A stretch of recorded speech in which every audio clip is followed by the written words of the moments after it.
Hi everyone, in this video we are on page 10 of the note packet and we're going to do our next example, which is side, side, side. So as you can see in this triangle on the right, we know 3 of the sides, which means we don't know any stable connection. So I know side A but not angle A, side C but not angle C, side B but not angle B.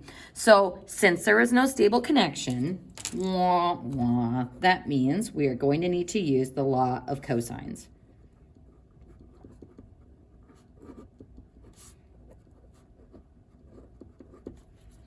So to do the law of cosines, when we start writing it in all variables, we always want to start with the angle. Now the problem is, unlike the last problem where we were given an angle, here we can choose any of these 3 angles. Or can we? Remember that anytime you're using your calculator to find an angle, it's only going to find an acute angle. So we need to make sure that we start with the smallest angle in this triangle. So who is our smallest angle? Our smallest side is 8, which means the angle opposite from it, A, is our smallest angle. So start with the smallest angle. So that tells me where I'm going to start with the law of cosines formula. I'm going to start with cosine of A because A is my smallest angle. So now I move to the left side of the law of cosines and I use the side that corresponds to A, which is A squared.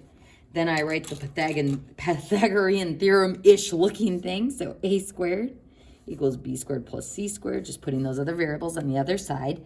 And then the sketchy part that we tend to forget about, minus 2. B, C, the 2 sides that are on the same side as the other things we are writing. So times 2 times B times C times cosine of A. And that is my setup. So folks, on the test for this unit, I would like you, anytime you have to use law of cosines, to practice writing the formula without your numbers in it first, and then place your given information in that equation. So let's see what we know.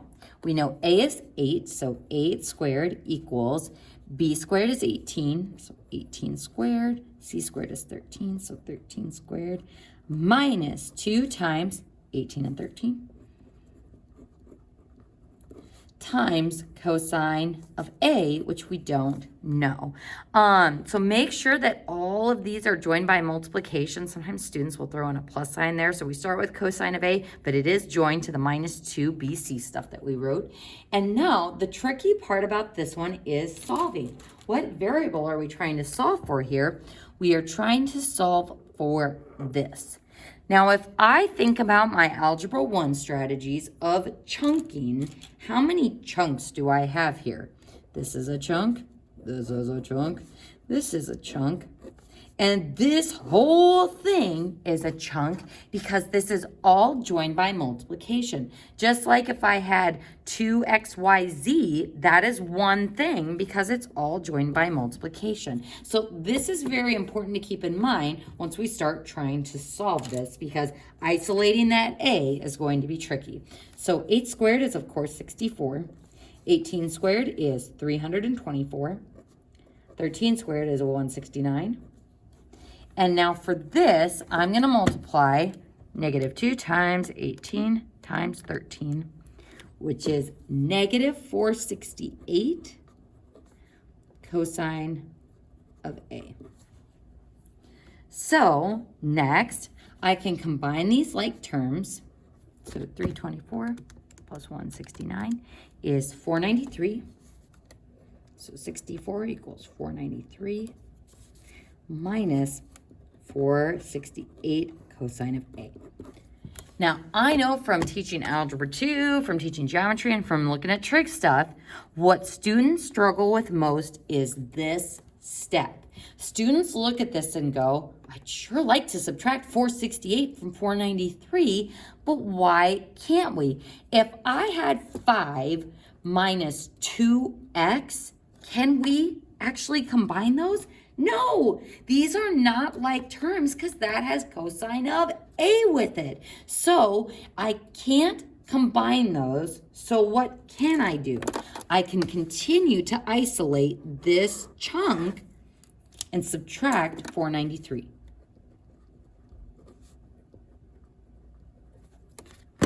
So 64 minus 493 is, negative 429. And hey, that kind of makes me nervous.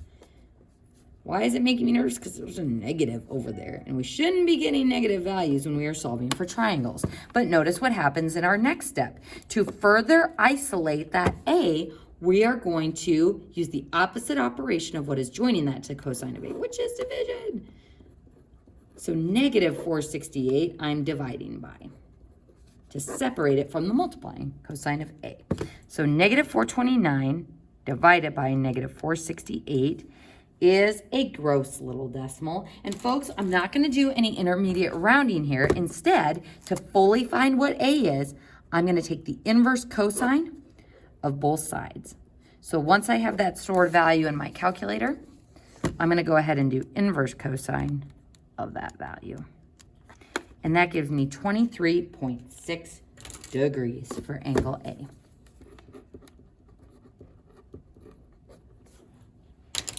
So in my humble opinion, I truly think that side triangles are the toughest to solve. Sure, we don't like the ambiguous case, the good old SSA case, but this is algebraically kind of confusing to solve, and using the law of cosines is tricky as well. So folks, be on your guard for this and really take your time when you're working through these law of cosines problems to make sure you understand every step of the algebra process. So now that we have our first angle, who should we find next?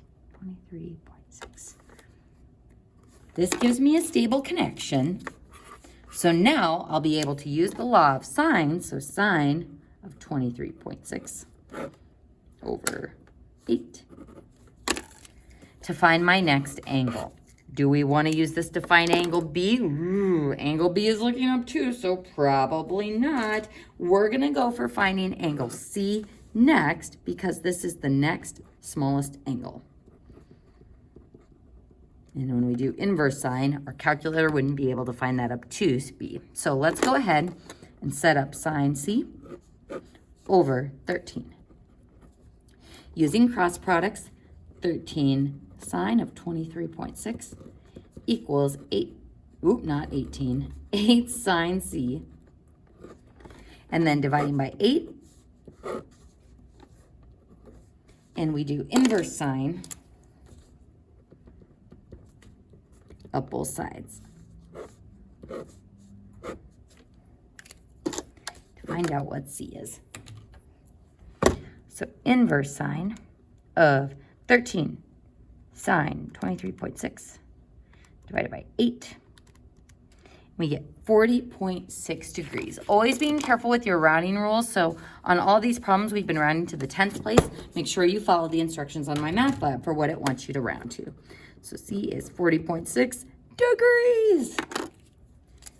And now to find our last piece of missing information, our angle B, we're going to take 180 minus 40.6 minus 23.6. Angle B is 115.8 degrees. So folks, even though you're probably getting very comfortable with cross products by now, I still want you to be showing all of this work. So I'll be looking for this on your homework. I'll be looking for this on your test. This is required work, and it's going to help you keep from making those silly little mistakes. And that concludes page 10 of the notes.